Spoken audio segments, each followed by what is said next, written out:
Ja by som vám teraz vlastne chcel ukázať, že ako cca to mám ja nastavené, ako mi funguje GitHub, ako mi funguje deployment, keď spravím nejakú zmenu v kóde a pušnem ho na main, a ako vlastne mám prepojeného agenta, respektíve Cloud Code. Jedno, či je to Codex, Open Code, Cloud Code.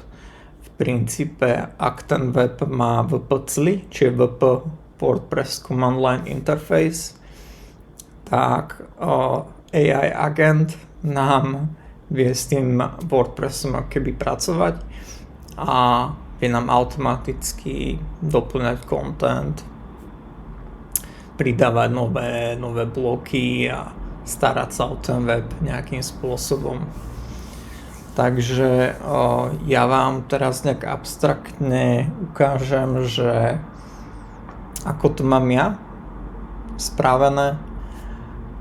a možno sa nejakým spôsobom inšpirujete a zlepší to váš nejaký workflow, keď robíte s WordPressom, pretože WordPress jednoducho bol historicky veľmi ťažký alebo komplikovaný na to, aby tam proste bola nejaká integrácia s GitHubom, keďže vlastne prvé obmedzenie, ktoré je,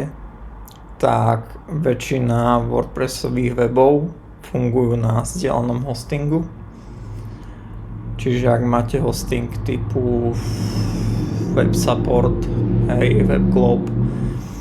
tak vlastne toto celé video alebo všetko vlastne, čo vám budem hovoriť, vám je na nič, pretože tam si neviete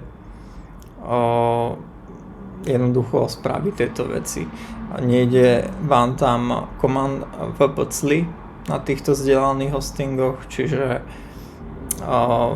ten AI agent automaticky ako keby nemá s čím pracovať, čiže na zdieľanom hostingu vám to nepôjde.